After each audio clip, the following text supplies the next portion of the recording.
Capital, my dear Watson. Let us return to our humble abode. 221B Baker Street, please, carrier.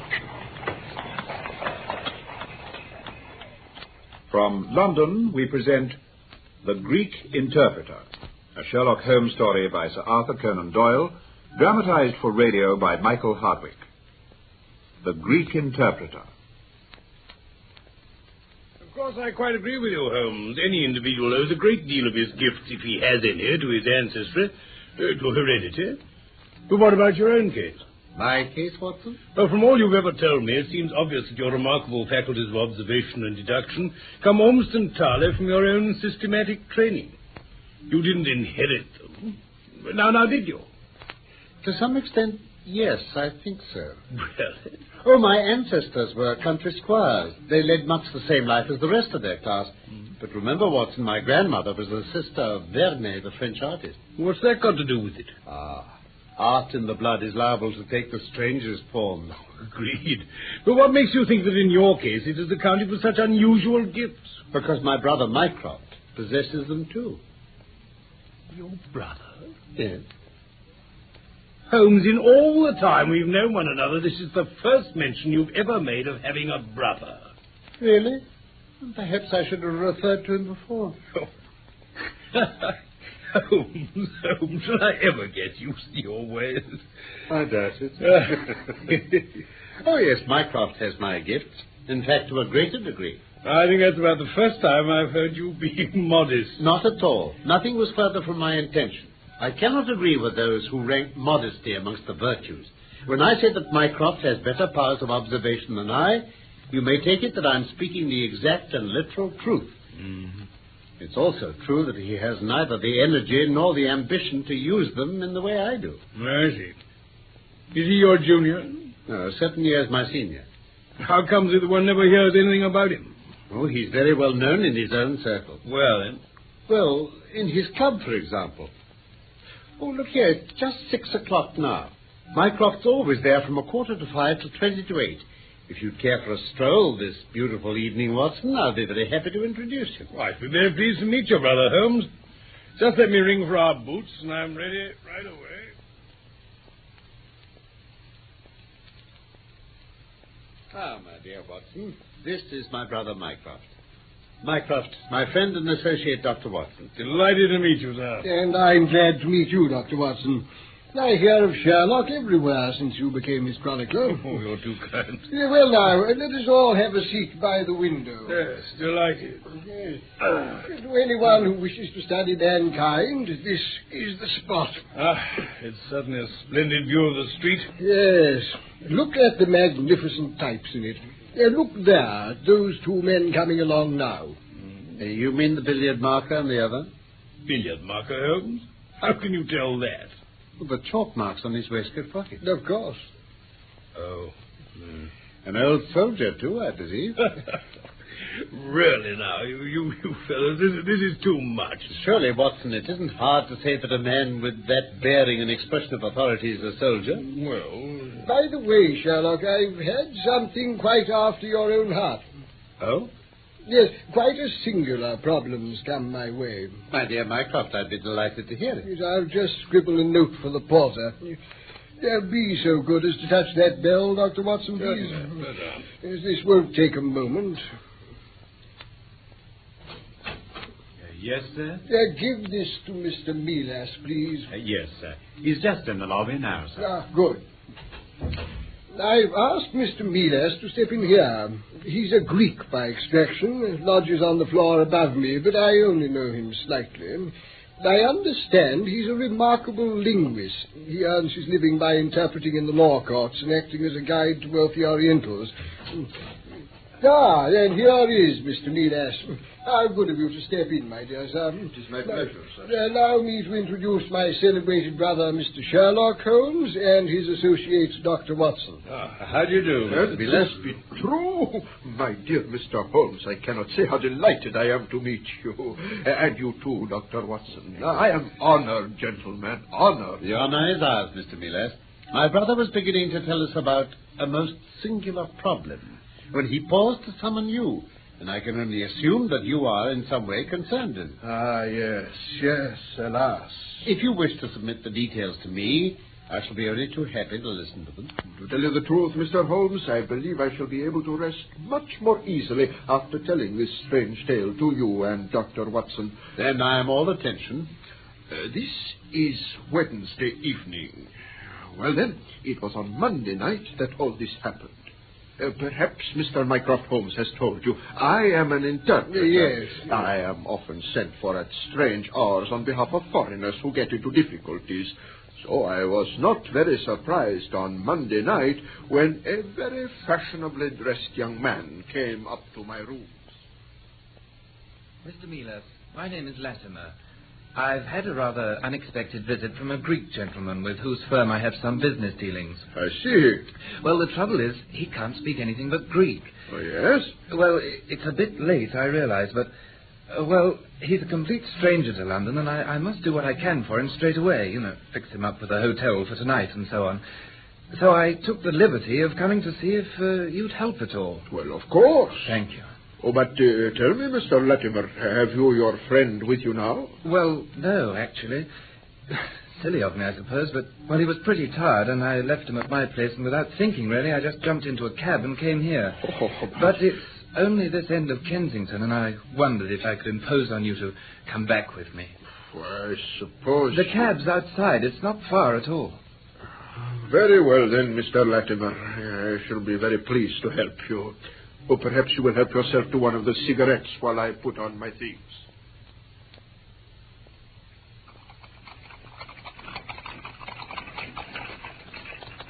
You were lucky, I think, to find a vehicle as pleasant as this for your errand, Mr. Latimer. Yes, these old four-wheelers are getting a bit faded at the edges. But give me them sooner than a hansom any time. I like some privacy when I travel. Oh, very convenient at times. Oh, but look. Look, our cabby has made some mistake. He must know this is not the way to Kensington. I think he has misheard your directions, Mr. Latimer. I'm afraid he hasn't. What are you doing? Oh, why are you drawing the blinds? Mr. Latimer, what is the meaning of this? I'm sorry to cut off your view, Mr. Milas. The fact is we're not going to Kensington, and I prefer you not to know where we are going. How dare you, sir? I insist on leaving this carriage at once. Sit down, Mr. Milas. I have a life preserver here, and I shan't hesitate to use it if you cry out or try anything on. You think you can do this? Remember, Mr. Milas, no one knows you are here. This cabby will ask no questions. Whether you're in here or in the place I'm taking you to, you're equally in my power, you understand? I understand. Then sit still, keep quiet, and remember that no harm will come to you if you continue to do everything I say. We drove on like that for something like 2 hours, Mr. Holmes. It was 10 minutes to 9 by my watch when we came to a standstill. I was hurried out of the carriage and through a low arched doorway with a lamp burning above it. I had a vague impression of lawn and trees on each side, and then I was inside the house. I was shown straight into a room. There was a middle-aged man with glasses sitting in a velvet chair. He turned towards us as I was brought into the room. Ah, Harold, is this the gentleman, Mr. Milas? Yes. Well done, well done. No ill will, Mr. Milas, I hope, but we just couldn't get on without you. If you deal fair with us, you'll not regret it. But if you try any tricks... I protest most strongly against this illegal detention. The police shall know of it, I warn you. What we ask of you is simplicity itself.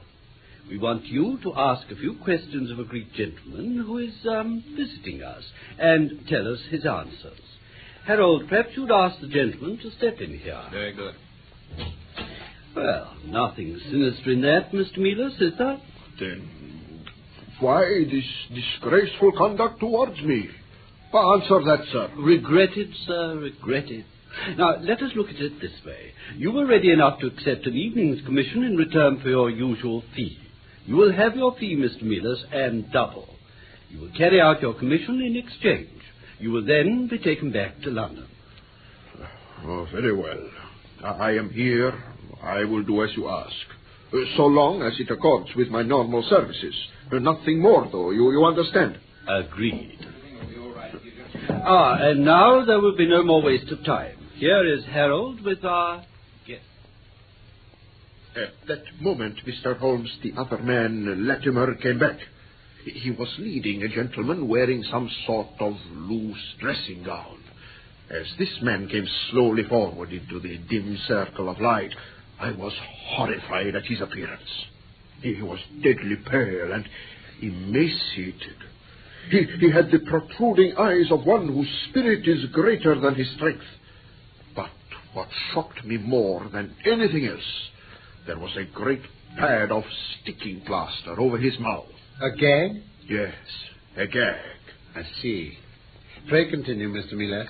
The younger man gave him a chair and then put a slate and a slate pencil into his hands. Then the older one gave me questions to ask him, and he was to write the answers on the slate. Can you remember them? Oh, very well. Splendid. But I must first tell you something, Mr. Holmes. As I was about to begin, a happy thought came to me. Yes? As the other two men in the room obviously knew nothing of the Greek language, I decided that I would be quite safe in interpolating questions of my own among those I was directed to ask. By this means, I might be able to find out who the captive was and why he was there, and I might even have been able to help him. Capital, eh, Michael? I knew you'd be pleased about that, Sherlock. Mr. Milas is an invaluable witness, is he not? He is, indeed. Let us proceed, Mr. Milas. You were to ask questions, he was to write the answers. I will try to give you the gist of the interview so far as the significant parts went. I began as directed. I am directed to ask whether you are prepared to sign the papers. On no conditions?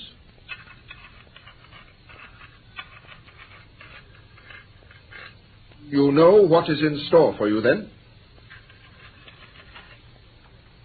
The property can never be yours.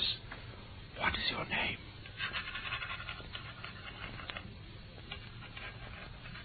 You shall go free if you sign. Where are you from?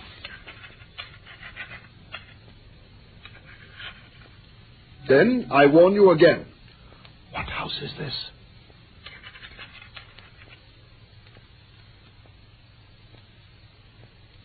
I found that his name was Kratides and that he came from Athens.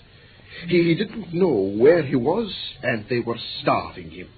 Another 5 minutes, Mr. Holmes, and I might have succeeded in getting the whole story out of him. You did remarkably well, Mr. Milas. I congratulate you. Splendid. Yes, I thought I should discover it all under their very noses. Only at that instant, the door opened and a woman stepped into the room. I couldn't see her very clearly in the dim light, but I think she was tall and dark and wearing a sort of loose white gown. Oh, Harold, I couldn't stay up there any longer. It is so lonely without... Paul! Paul! It is Paul! Get hold of her, Harold. Quick. No. Get back there. Paul! Get right, I've got Let her. me come to you! No! Well, Mr. Milas, I'm sorry we couldn't have spared you that distressing scene, but whatever you're thinking about all this, you're quite wrong. Quite wrong, I assure you. Here are 5 sovereigns.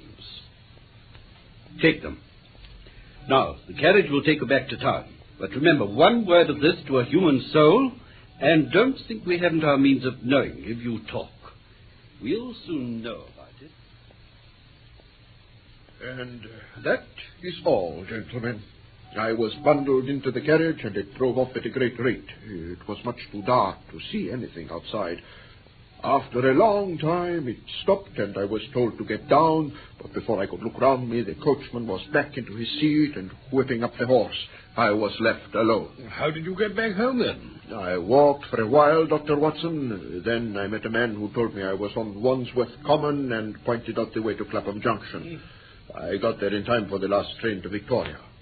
The next day, I told the whole story to Mr. Mycroft Holmes here.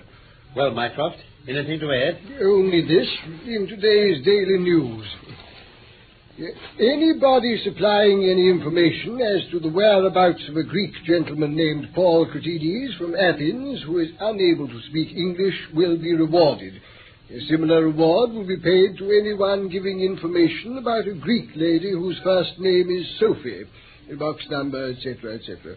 I had that put in all the dailies. No answer, though. How about the Greek legation? No, they know nothing. A wire to the Athens police, then? Sherlock has all the energy of the family, you see, gentlemen. Oh, I see. Well, you take over the case by all means, my dear brother. Let me know if you do any good. Certainly. A word of warning, though, Mr. Milas. I should certainly be on my guard if I were you. They'll have seen those advertisements. They'll know you portrayed them. I should be very careful indeed.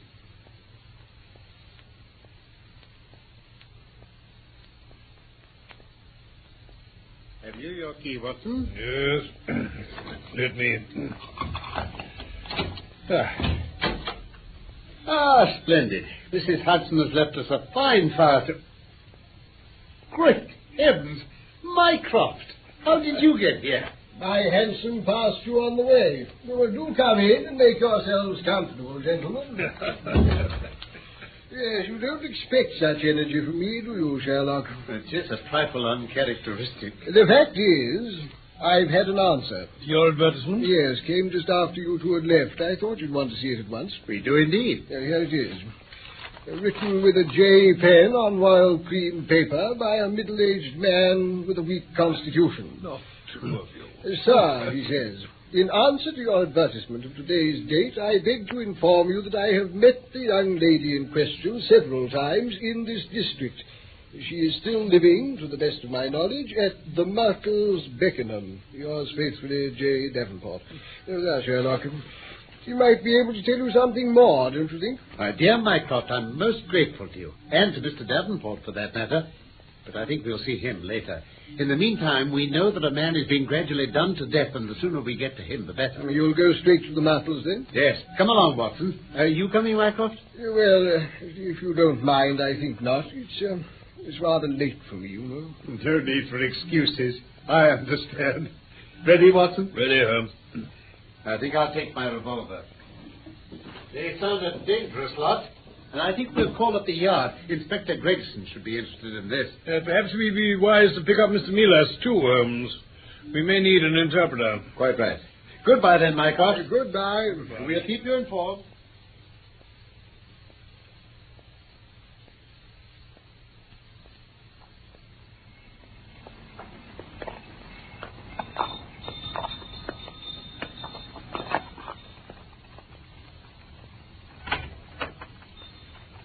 Yes, gentlemen? We should like a word with Mr. Milas, please. I'm afraid Mr. Milas isn't in, sir. We expected he'd be back from his club by now. Oh, yes, sir. He came back an hour or more ago, but he's gone again. Gone? Gone out, sir, in a carriage. A carriage? You don't mean a cab, do you? No, sir, definitely a carriage. A gentleman called for Mr. Milas, and they went off together. Mr. Latimer? I didn't get his name, sir, but if you like to wait a moment, I'll find out what I No, can. no, never mind. Good night to you. Good night, sir.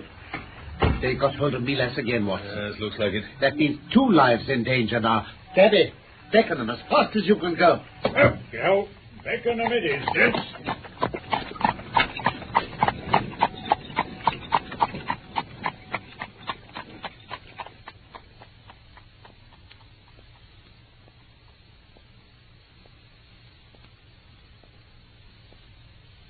The house is in darkness, Inspector. Looks as though our birds have flown and the nest empty, Dr. Watson. Yes. Is it worth going in? It's always better to take a look. You'll never know what we may pick up. I can't see much through this window. The place has that deserted air about it, though. You can feel it somehow. Yes, I know what you mean. Hello. Where's Holmes? Well, he was here a minute ago. Must be taking a prowl around. Ah, there he is. Where have you been, Holmes? I've got a window open round here. Come on. It's a good job you're on the side of the force, Mr. Holmes.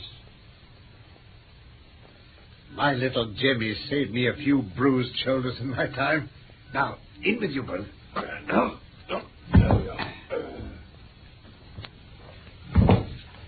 Good. And now I'll follow you.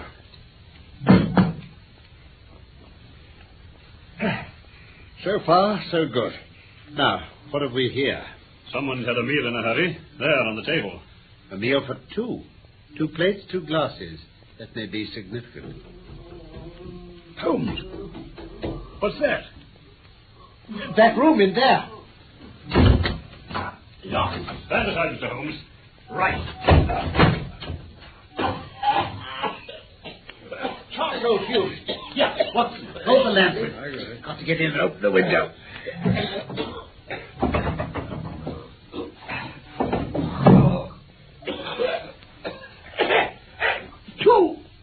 Two in there. Can you get them out? Quick. Leave it to us. Come on, Doctor. Down on your knees, Inspector. Keep your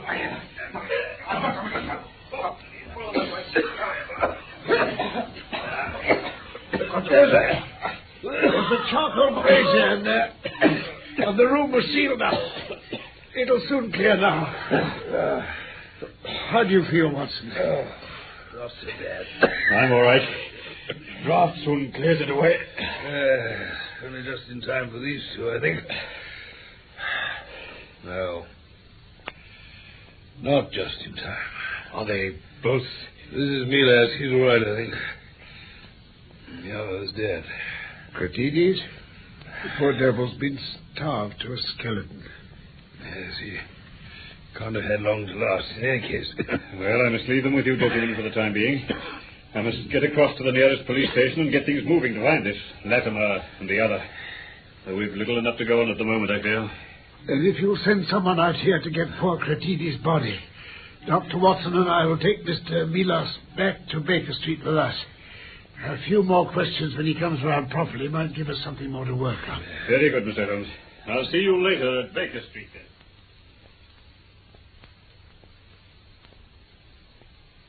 Mr. Holmes, Dr. Watson, I don't know how to begin thanking you, but for your timely arrival... Pray, try to put it from your mind, Mr. Milas.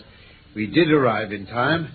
Now, what have you to tell us about your second kidnapping? On this occasion, I was not persuaded to go to that house. A life preserver was presented to my head, and I was ordered to go. I was forced to interpret yet another interview with that poor Cratides. He was much weaker, could scarcely hold the slate pencil. It was impossible for me to communicate secretly with him this time. What did they want? His signature still? Yes, but the brave fellow refused every threat. They finally saw it was useless and bundled him roughly out of the room. Then they turned on me over the newspaper advertisement. I wonder if your brother was not a little hasty putting that in, Mr. Holmes. Possibly so. But remember, Mr. Milas, but for the answer which came so suddenly, we should certainly never have found you. Ah, yes. Well, they left me in no doubt as to their intentions. They were going to kill Cratides and me and make good their own escape. And I suppose because they thought I should never live to tell it to anyone else, they told me their unsavory story. Ah. Watson, will you be good enough to take a note of this? Inspector Gregson may find it invaluable. By all means, Holmes. Well, there is not much to it, really. They told me that the young lady, Sophie, came from a wealthy Grecian family and that she had been on a visit to some friends in England. Over here, she had met the younger of the two villains, Harold Latimer, and he had persuaded her to elope with him. Her friends had immediately informed her brother, Paul Cratides, in Athens. He had come over here at once, but unfortunately for him, had fallen into the power of Latimer and his associate. Oh, his name, by the way, was Wilson Kemp. Kemp? That rogue? A man of the foulest antecedents. This will make Gregson's task easier. Oh, well, Cratides got into the power of these two, and they set out to starve him into agreeing to sign papers making over his own and his sister's property to them. As I thought. They had kept him prisoner without the girl's knowledge, and when she saw him when I first went there, it was the first time she knew of his presence. They immediately put her under lock and key, too. Then, when they saw the newspaper advertisement and knew their secret was out, they decided to make a final attempt through me to get Cratides to sign. He wouldn't, so he and I were to be left to die, while they took the girl away with them and got well clear of the country. Clear of the country? That'll give us some lead as to their route. The Channel ports, Holmes? Yes. Watson, take your notes and off with you to see Gregson as fast as you can go. There may be time to head... Why, Gregson, this is fortunate indeed. Got round as soon as I could, gentlemen. Good morning, Mr. Milas. How are you feeling, sir? Oh, much better, thank you, Inspector. And happy to meet yet another one who helped to save me. Don't mention it, sir. Well, Mr. Holmes? Inspector, Dr. Watson here was just about to hurry round to see you. The villains gave Mr. Milas a complete account of this affair. Well, I saved you a journey, Dr. Watson, haven't I? In any case, it would have been a pity to waste your time. Waste my time, Inspector? What? You've got them already? In a manner of speaking, sir. Come, Inspector. No riddles, please. Sorry, sir. You see, the bodies of the two men were found in their carriage on the outskirts of Folkestone in the early hours of this morning. They had both been stabbed several times. Stabbed? The girl? Not to be seen, nor the coachman. Though from the way his hat was found at the roadside and tracks led off across a muddy field, he had bolted for his life, afraid of getting the same as his masters. And the knife?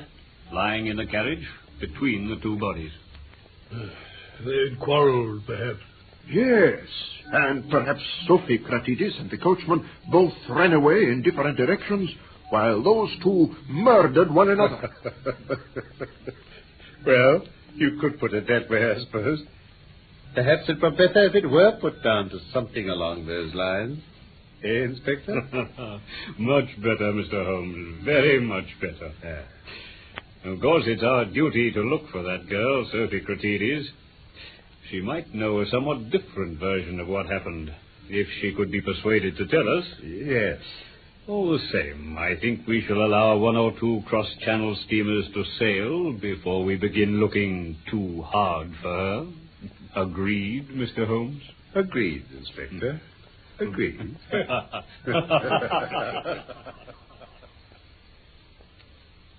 That was The Greek Interpreter.